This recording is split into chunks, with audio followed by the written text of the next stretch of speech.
Okay, good afternoon. Good afternoon to you. All right. Welcome to Sunset Beach. Thank you so much. Could you please state your name, sir? My name is Lyman. I'm a 7-year resident of Sunset Beach. All right, great. And we're doing interviews, getting information out about cityhood of Sunset Beach and its incorporation. So I'd like to start just asking your thoughts about the incorporation of Sunset Beach, California. I was actively involved in the selection of the consultant, Wildan Financial Services, and provided them with information from time to time and worked with other committee members. So I'm very familiar with the process.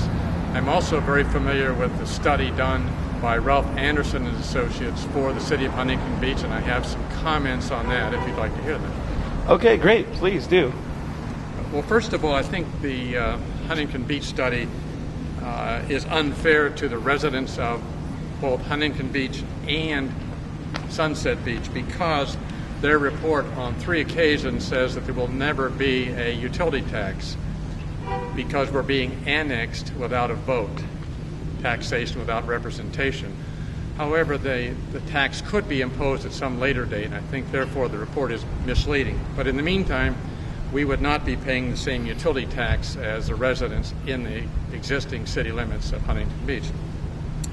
Secondly, there's several statements in the Ralph Anderson report that states no additional police cost will be incurred by the city of Huntington Beach if they were to annex this area, which seems somewhat amusing because in the Huntington Beach study, they cite on a per capita basis the police cost would be about $364,000. That's just taking the cost, dividing it by the population. They quoted the Wildan folks $446,000 to provide police service, and we also got a quote from Seal Beach for $375,000. These quotes would all be subject to City Council approval, but it suggests that a zero cost for policing is totally incorrect. So, just to clarify, the Anderson report is the one that has been submitted by Huntington Beach City Council, and the Wildan report is the one that was submitted to the Sunset Beach Community Association. Correct. Two different studies, different experts, different approaches. I think also the Anderson report is faulty because all they looked at were Class 1 crimes, which are serious crimes. Mm-hmm. But we have a lot of small activities and things that are associated with a beachfront community off of a major street. And the numbers from the Orange County Sheriff suggest that about half of their activities relate to just going up and down PCH, stopping speeders and stopping problems. That's ignored by Huntington Beach. So it just doesn't seem plausible that there would be a zero cost incurred by Huntington Beach. Correct, and I think what it means to the residents of Huntington Beach is you're going to have less policing. Right. Because they're going to take on a mile-long beach, they're going to take on 1,200 additional residents, and another portion of PCH. Okay. Another minor omission, and what's kind of amusing, is the Huntington Beach consultant added up the numbers to maintain the Greenbelt, which is behind us, the old Pacific Electric right-of-way. They had no utility costs. I got those numbers by digging with the county staff, and it's about $43,000. But the most amazing number is a little over $37,000 is water.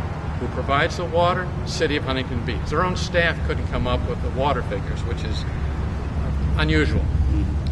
The report from Anderson and Associates also criticizes the fact that the bridge going over to the so-called island off of Broadway will need to be replaced at a cost of $800,000, which we did not have in our budget. But on direct question by the City Council, the city manager or city administrator for Huntington Beach said they didn't have any money for it either. So it's nice to throw that up as an objection, but it doesn't really mean anything. And I suppose that would be put somewhere on the list compared with priorities that Huntington Beach already has, so it might not be... And I've also been told later that other studies have suggested the bridge could be updated or repaired, not just replaced at a cost of $800,000. And by the way, the bridge serves both residents of Sunset Beach and residents of Huntington Beach. Interesting. The City Council and their staff also said on the record Monday of this week that they wouldn't be shutting down some of the undesirable business on PCH. So if people think that annexation is going to be the savior, it's not true. Those businesses would be grandfathered in. Correct. Yeah. That's my understanding. As well, I heard that as well. So that argument doesn't seem to hold water either. No. And people sometimes don't understand LAFCO or the Local Agency Formation Commission. They're a group of nice people in Santa Ana, professional staff.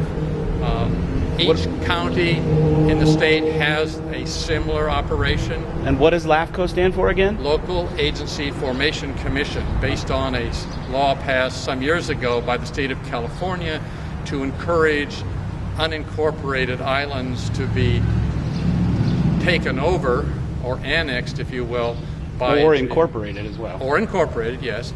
The goal is to rid the counties of being in the municipal service business. They're not set up to do that, and so it makes sense.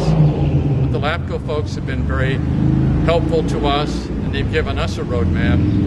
What most citizens in Sunset Beach would like to do would be to remain independent, form their own city, and all we ask is Huntington Beach is wait for us to do this process. That seems like the neighborly thing to do. We would hope so.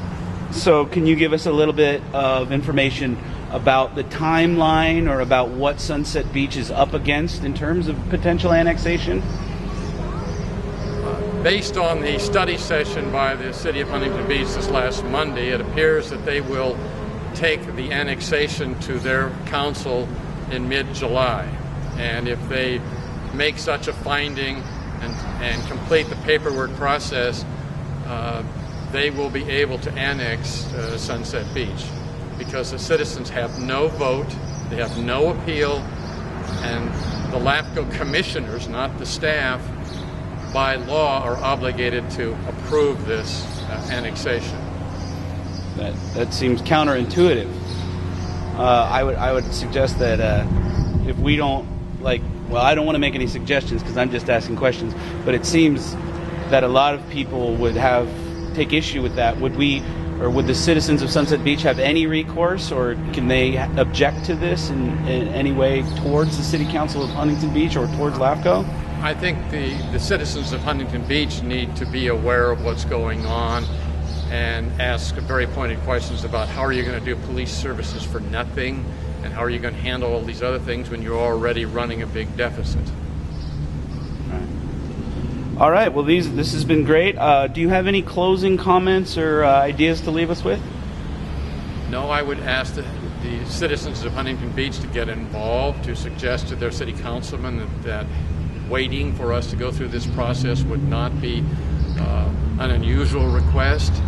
If we're successful, great. If not, I presume would become part of the city of Huntington Beach. Okay. Well, thank you so much for your time.